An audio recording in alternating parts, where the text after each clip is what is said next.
when we are talking about what we are going to have in our personal introduction, we want it to just pique the interest of our audience. You do not want to say everything, all right? We mentioned this in our previous session. If you go up and introduce yourself and start trying to get your whole life story out all at once, it's going to be overwhelming. And your goal here is to actually start having a conversation so you can start building that relationship. Because remember, networking is relationship building.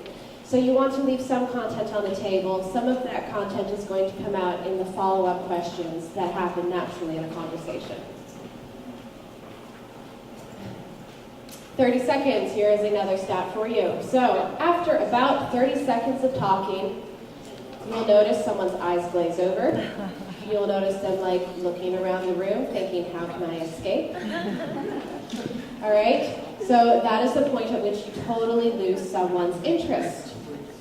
So again, you do not want to have too much information. You can actually say quite a lot in 30 seconds, but since the point here is building a relationship, you might not even want to go for that full 30 seconds. You might want to get out an introduction and then turn the attention on that other person and start asking that other person questions. Remember, when someone talks about themselves, they feel good, they'll walk away feeling good and like you really care about them. Today we're going to talk about 3 basic ways of talking about yourself. The first one is the basic introduction. The second is the origin story introduction, that's what I like to call it, and then the full background story. So let's start at the top here, the basic introduction. So this is going to include a greeting and your name. Hi, I'm Marianne. An anchor and what you do. So who here knows what an anchor is? This is kind of a funny word. All right, this is how you are going to be branding yourself of like whatever job it is that you do. As job seekers, you need to start having people thinking of you in the context of whatever job it is you are going for. How many of you guys came out of a boot camp? All right, how many of you guys introduce yourselves as I'm a student? Or I recently graduated from X, Y, or Z boot camp? Do you think an employer wants to hire a student? No. All right, so when you have this, your anchor is going to be, I'm a web developer, I'm a UX designer, I'm a data scientist. It's going to feel awkward at first to just go for it and call yourself that, but the more you do it, the more comfortable you will get with it. And you have to do it because that's what people are looking to hire. And after you do that, if I say, hi, I'm Marianne, I'm a data scientist, and then I tell you a few more things about myself, everything that I say after that is going to be viewed in the light of me being a data scientist. And that's really, really important. This can be tricky, all right? So sometimes I hear people say, hi, I'm Marianne, I have a PhD in physics and blah, blah, blah, blah, blah. I'm going to view all the rest of that in the light of being a PhD in physics, which you know is not necessarily a bad thing to be viewed as, but it's different to be viewed as a data scientist. So whatever job it is you're going for, use that as your anchor. And then what you do. So this is different to your anchor in that this is going to go into a little bit more detail about what exactly that means for you. I'm going to give you an example. Here is my basic introduction. Hi, I'm Marianne. I'm a career coach at Galvanize, where I help our students land their first jobs in the tech industry as data scientists or web developers. So I have greeting, name, anchor, career coach, and then what I do. The first question on your worksheet is to write out your basic introduction. Everyone, let's look at that right now and write your basic introductions. I want to go now into the origin story introduction, all right? Is anyone into superheroes? A little bit. I have some enthusiastic hands. I have some kind of timid hands here. All right. What is the origin story of a superhero? How they started, right? How did Superman get to be Superman? How did Spider-Man get to be Spider-Man? All right, your origin story is how did you get to be you? And this is going to require a bit of thought. You all come from different backgrounds. You all have different life experiences. But let's first talk about what the different elements of that origin story introduction are. Greeting, name, and anchor. Those are the exact same things we had previously, all right? But now you can see that there are different things under here. All right, background, motivation, career pivot statement. I believe most of you here are changing careers, is that correct? Yes. All right, wonderful. And then intent. Intent meaning, what is it that you want to do in the future? Which of these things do you think is the most interesting and going to make you the most memorable? I'm hearing some intent. Intent can definitely be interesting, yes? Whatever you work the most at preparing to be interested. Whatever you want to be most interesting? Sure, maybe. And I heard one person say motivation. For the vast majority of listeners, motivation statements are the most interesting things that you're going to say to them. It's going to make them feel like they connect with you, like they really get where you're coming from and why it is you're doing what you want to do.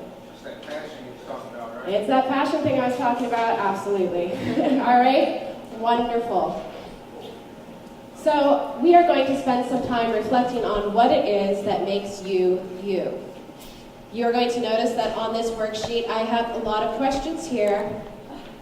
They are intended for your reflection to kind of deep dive down into what your motivations are, what makes you unique, what makes you you. We're going to have some time now. I want you to go through those, answer them. Some of these things, such as what are 3 things about you that are unique, what 3 accomplishments do you have, these do not necessarily need to be work-related, but they can be. The idea here is to get your thoughts going on what it is that makes you a unique person, so that when I walk away from a conversation with you, I'm going to remember something about you, not just be like, oh yeah, that's one of 20 people I met yesterday. All right, we're going to take about 15 minutes. I want you to go through these. The one that you should stop before is the last one on the back side. I do want to talk about the motivation statement. This is something that I do need to talk quite often with my class about. There are such things as motivations that employers do not want to hear about. All right, and the very obvious one is I switched into technology because I wanted more money. All right, another one that employers do not want to hear about is I made this career change because my spouse or my parents told me to. All right. I made this career change because there seem to be a lot of jobs in that field. If these are your primary motivations, we're not going to talk about them with employers. All right, let's be honest, we all want jobs that make a lot of money, but we're not going to talk about that with employers. All right, so go down, dig a bit deeper. If those are your primary motivations, try to think of something that you really enjoy about software engineering or UX design or data science, and turn that into your motivation. Any questions on that? All right, wonderful. We're going to actually work on building our origin story introductions now. I want to show you mine as a first example. So here's my origin story introduction. Hi, I'm Marianne. I'm a career coach at Galvanize with a background in recruitment. When I was a recruiter, I was bothered by how many industries claimed to be meritocracies when they really were not at all. So I started working on finding ways to increase opportunities for people who weren't getting them. Along the way, I started my own business and then worked at an early stage Y Combinator startup that shared my interests. At Galvanize, I'm working with web dev and data science students from diverse backgrounds, and I'm helping them use their new skill sets to land their first jobs in tech. All right, let's look at the elements I have here compared to the elements here. So greeting, name, and anchor. Those are the easy ones. Hi, Marianne, career coach. Background. So you can see that I have this whole description of my background as a recruiter. And following along from that very quickly, we're getting into the most interesting elements here, which are motivation and intent.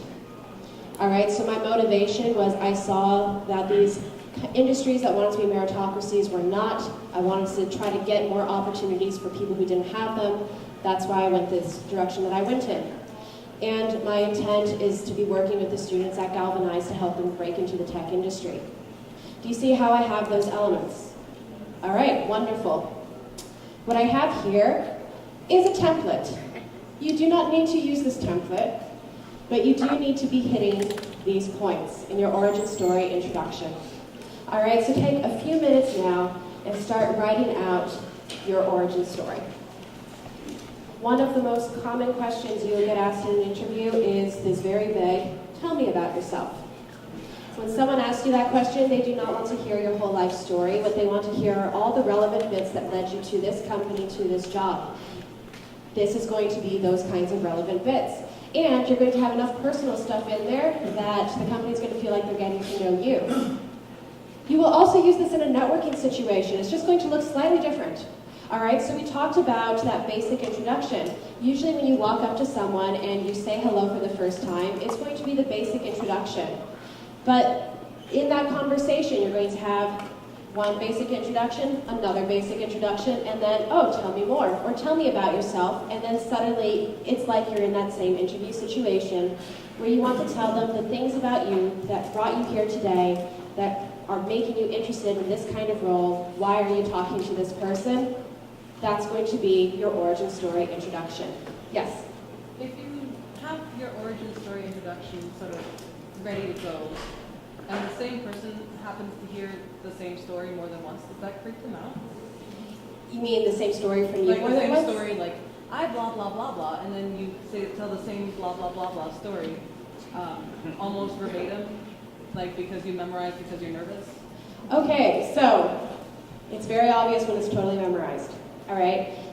Something that happens when you memorize something is you start rushing through your delivery of it. Again, nerves also make that worse. So one thing we want to do here is memorize the points, but not necessarily memorize it word for word. We want to get comfortable saying this and saying it in a natural way. It's pretty common when I go around and I'm networking and I introduce myself to different people, I'm going to say a lot of the same stuff because my story is my story.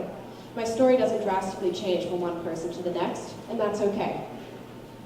But yes, you want to feel like you are saying it in a normal, comfortable way as opposed to, I'm scared and here's all my information.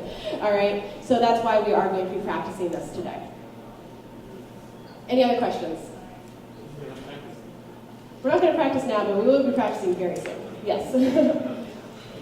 All right, first, I want to just very quickly mention the full background story. The full background story is something that you are almost never going to use. This is the kind of thing that you will be using when you are asked to talk at a conference or maybe at a meetup and you have to introduce yourself and give some more details about your background.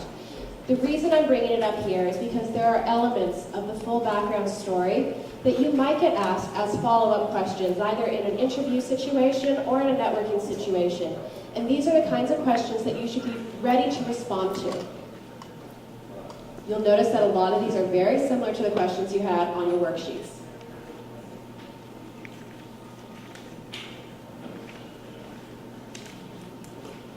Again, we're not going to spend much time on this because you will not be using these today. These are going to be like the monologues where you talk for like 5 or 10 minutes straight. That's not a conversation. It's not going to be great for helping to build a relationship. But always be ready to talk about these ideas. Any questions? All right, yes? So like some of these questions are like formal education, how does this let you make your choices?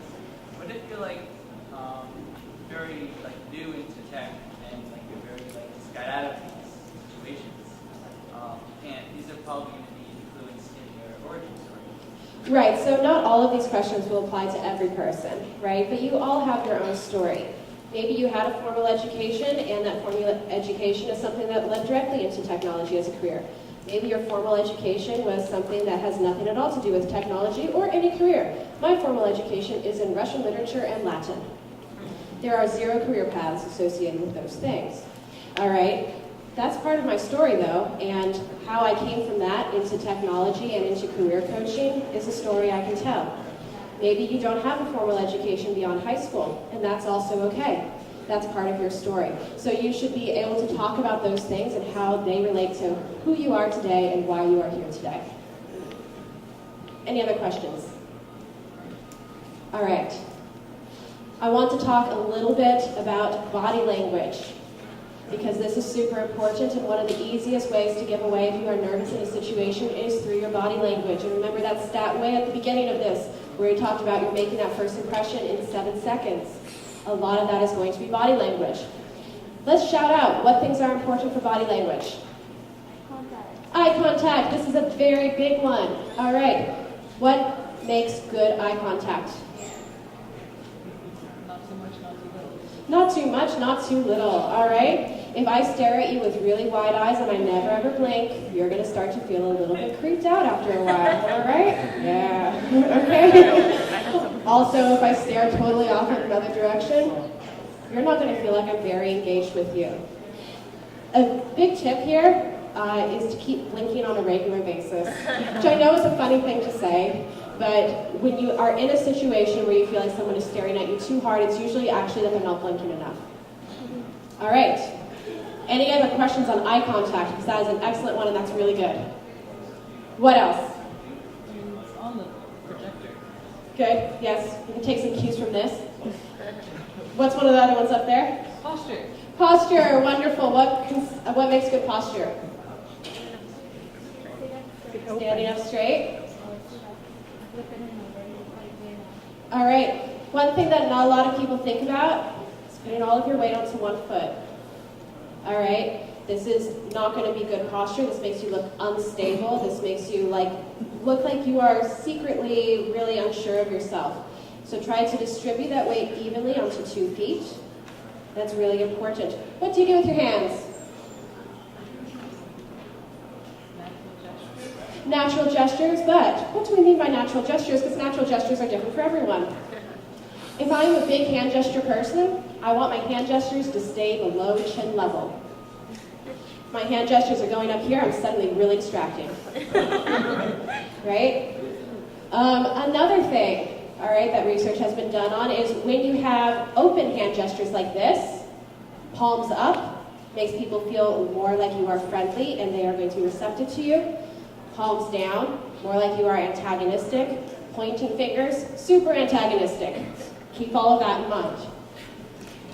How about when you're just standing around? What should your arms be doing then?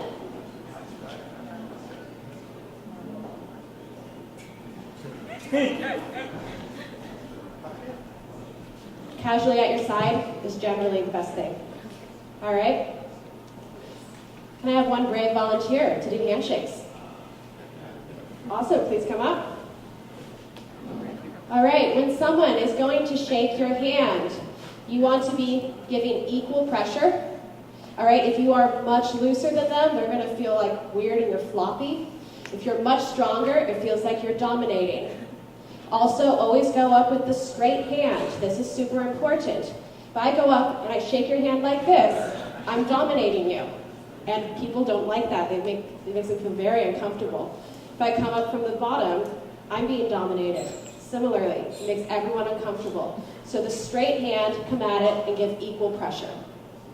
Any questions on that? Thank you very much. Bravo.